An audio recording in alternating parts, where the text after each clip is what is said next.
Good morning. It is Jane with Scraptastic Yarns, and today's Bible reading comes from the English Standard Version. We are using the Blue Letter Bible Chronological Plan, and today's reading is Leviticus 11 through 13. It's going by fast, isn't it? All right, let's open up with the prayer. Dear Heavenly Father, we lift up to you those who are sick and in need of healing. We ask, Lord, that you heal those as is your will. We ask also that you give them peace, comfort. And we ask for the family members who are dealing and helping with those to have peace and comfort and the knowing that you are there with them every step of the way of their journey. We ask these things in the name of Jesus Christ. Amen. Okay, let's get the eyes on.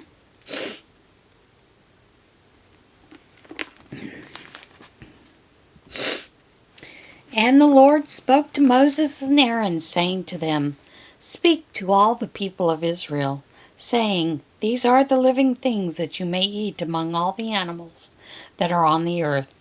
Whatever parts the hoof and is cloven-footed, and chews the cud among the animals, you may eat. Nevertheless, among those that chew the cud, or part the hoof, you shall not eat these. The camel, because it chews the cud, but does not part the hoof, it is unclean to you. And the rock badger, because it chews the cud, but does not part the hoof, is unclean to you. And the hare, because it chews the end, but does not part the hoof, is unclean to you. And the pig, because it parts the hoof, and is cloven-footed, but does not chew its cud, is unclean to you. You shall not eat any of their flesh, and you shall not touch their carcasses. They are unclean for you. These you may eat of all that are in the waters, everything in the waters that has fins and scales, whether in the seas or in the rivers you may eat.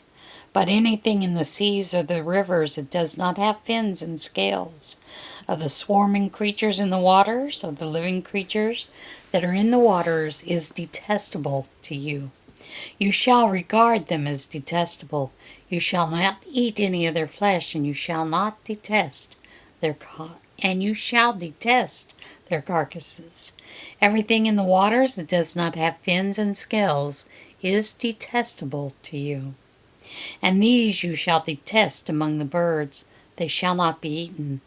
They are detestable: the eagle, the bearded vulture, the black vulture, the kite, the falcon of any kind, every raven of any kind, the ostrich, the nighthawk, the seagull, the hawk of any kind, the little owl, the cormorant, the short-eared owl, the barn owl, the tawny owl, the carrion vulture, the stork, the heron of any kind, the hoopoe, and the bat.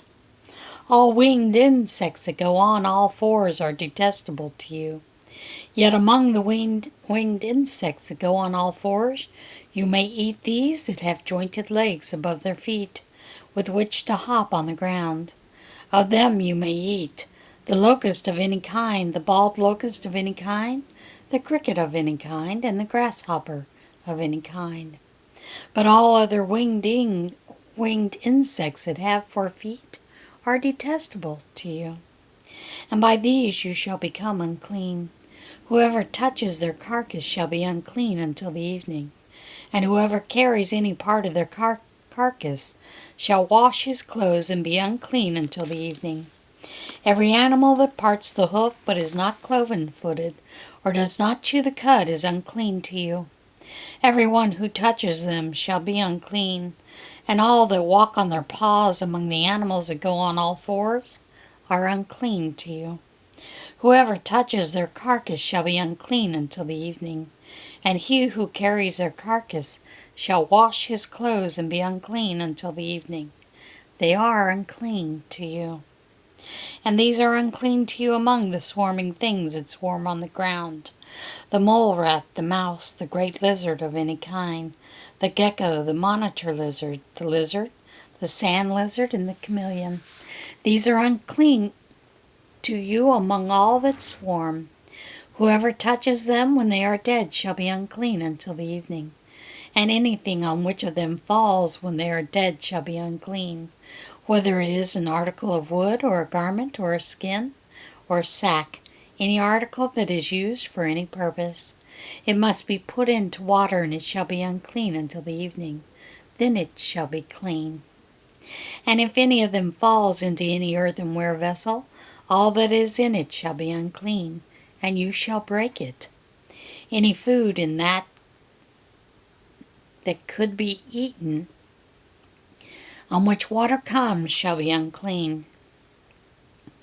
And all drink that could be drunk from every such vessel shall be unclean. And everything on which any part of their carcass falls shall be unclean. Whether oven or stove, it shall be broken into pieces. They are unclean, and shall remain unclean for you. Nevertheless, a spring or a cistern holding water shall be clean. But whoever touches a carcass in them shall be unclean. And if any part of their carcass falls upon any seed grain that is to be sown, it is clean. But if water is put on the seed, and any part of their carcass falls on it, it is unclean to you. And if any animal which you may eat dies, whether it touches its carcass shall be unclean until the evening. And whoever eats of its carcass shall wash his clothes, and be unclean until evening. And whoever carries a carcass shall wash his clothes, and be unclean until the evening. Every swarming thing that swarms on the ground is detestable. It shall not be eaten. Whatever goes on its belly, and whatever goes on all fours, and whatever has many feet, any swarming thing that swarms on the ground, you shall not eat, for they are detestable. You shall not make for yourselves detestable with any swarming things that swarms, and you shall not defile yourselves with them, and become unclean through them. For I am the Lord your God. Consecrate yourselves, therefore, and be holy, for I am holy. You shall not defile yourselves with any swarming thing that crawls on the ground. For I am the Lord who brought you up out of the land of Egypt to be your God. You shall therefore be holy, for I am holy. This is the law about beast and bird and every living creature that moves through the waters and every creature that swarms on the ground, to make a distinction between the unclean and the clean, and between the living creature that may be eaten and the living creature that may not be eaten. The Lord spoke to Moses, saying, Speak to the people of Israel, saying, If a woman conceives and bears a male child, then she shall be unclean 7 days, as the time of her menstruation she shall be unclean. And on the 8th day the flesh of his foreskin shall be circumcised. Then she shall continue for 33 days in the blood of her purifying. She shall not touch anything holy, nor come into the sanctuary until the days of her purifying are complete. But if she bears a female child, then she shall be unclean 2 weeks, as in her menstruation. And she shall continue in the blood of her purifying for 66 days. And when the days of her purifying are completed, whether for a son or for a daughter, she shall bring to the priest at the entrance of the tent of meeting a lamb 1 year old for burnt offering, and a pigeon or a turtle dove for a sin offering, and he shall offer it before the Lord and make atonement for her. Then she shall be clean from the flow of her blood. This is the law for who bears a child, either male or female. And if she cannot afford a lamb, then she shall take 2 turtle doves or 2 pigeons, one for a burnt offering, and the other for a sin offering. And the priest shall make atonement for her, and she shall be clean. The Lord spoke to Moses and Aaron, saying, When a person has on the skin of his body a swelling or an eruption or a spot, and it turns into a case of leprous disease on the skin of his body, then he shall be brought to Aaron the priest, or to one of his sons the priest, and the priest shall examine the diseased area on the skin of his body. And if the hair in the diseased area has turned white, and the disease appears to be deeper than the skin of his body, it is a case of leprous disease. When the priest has examined him, he shall pronounce him unclean. But if the spot is white on the skin of his body and appears no deeper than the skin, and the hair in it has not turned white, the priest shall shut up the diseased person for 7 days. And the priest shall examine him on the 7th day, and if in his eyes the disease is checked, and the disease has not spread in the skin, then the priest shall shut him up for another 7 days. And then the priest shall examine him again on the 7th day, and if the diseased area has faded and the disease has not spread in the skin, then the priest shall pronounce him clean. It is only an eruption. And he shall wash his clothes and be clean.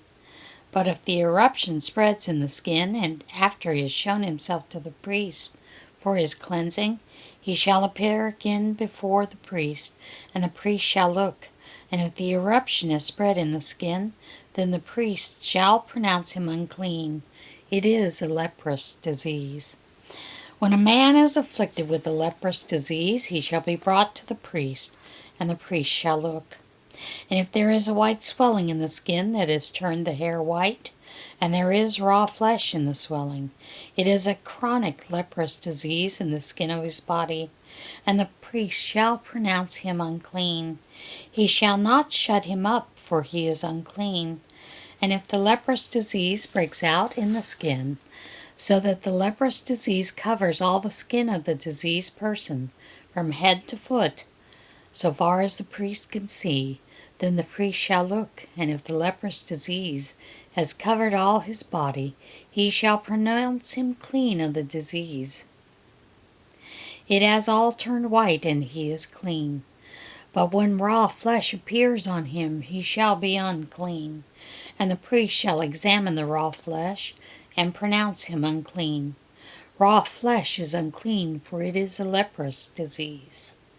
But if the raw flesh recovers and turns white again, then he shall come to the priest. And if the priest shall examine him, and if the disease has turned white, then the priest shall pronounce the diseased person clean. He is clean. If there is in the skin of one's body a boil, and it heals, and in the place of the boil there comes a white spot, or a reddish white spot, then it shall be shown to the priest, and the priest shall look.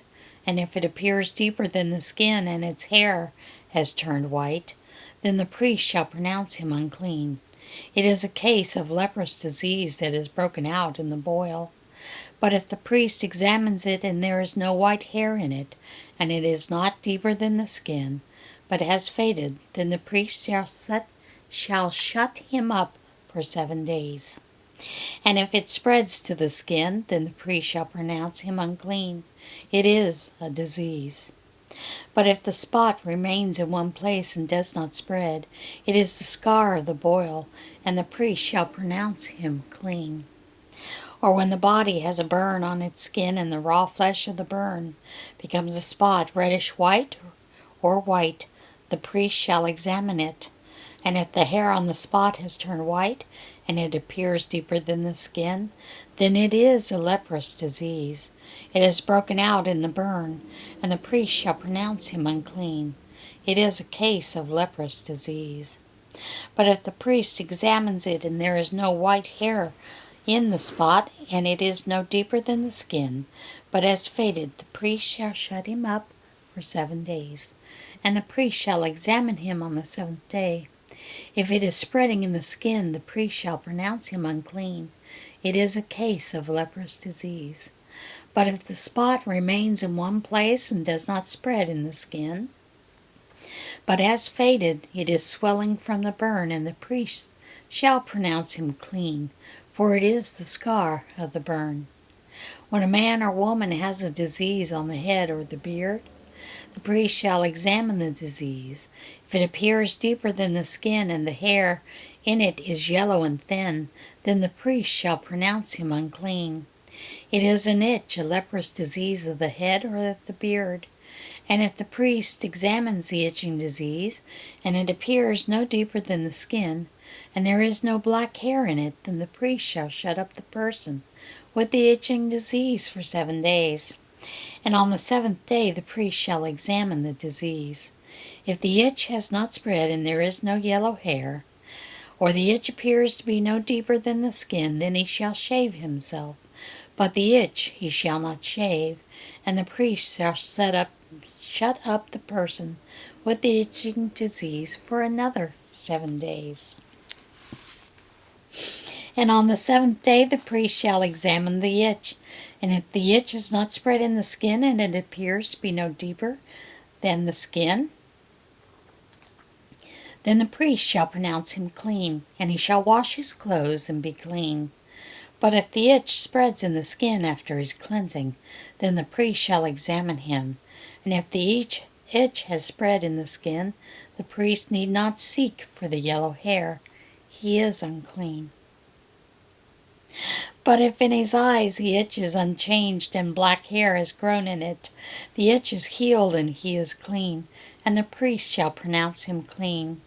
When a man or a woman has spots on the skin of the body, white spots, the priest shall look, and if the spots on the skin of the body are of a dull white, it is leukoderma that is broken out in the skin. He is clean. If a man's hair falls out from his head, he is bald, he is clean. And if a man's hair falls out from his forehead, he has baldness of the forehead, he is clean. But if there is on the bald man or the bald forehead a reddish-white diseased area, it is a leprous disease breaking out on his bald head or his bald forehead. Then the priest shall examine him, and if the disease swelling is reddish-white on his bald head or his bald forehead, like the appearance of leprous disease in the skin of the body, he is a leprous man, he is unclean. The priest must pronounce him unclean. His disease is on his head. The leprous person who has the disease shall wear torn clothes, and let the hair of his head hang loose, and he shall cover his upper lip and cry out, "Unclean, unclean." He shall remain unclean as long as he has the disease. He is unclean. He shall live alone. His dwelling shall be outside of the camp. When there is a case of leprous disease in a garment, whether a woolen or linen garment, in warp or woof of the linen or wool, or in skin or in anything made of skin, if the disease is greenish or reddish in the garment, or in the skin, or in the warp or the woof, or in any article made of skin, it is a case of leprous disease, and it shall be shown to the priest. And the priest shall examine the disease and shut up that which has the disease for 7 days. Then he shall examine the disease on the 7th day. If the disease has spread in the garment, in the warp or the woof, or in the skin, whatever be the use of the skin, the disease is a persistent leprous disease. It is unclean.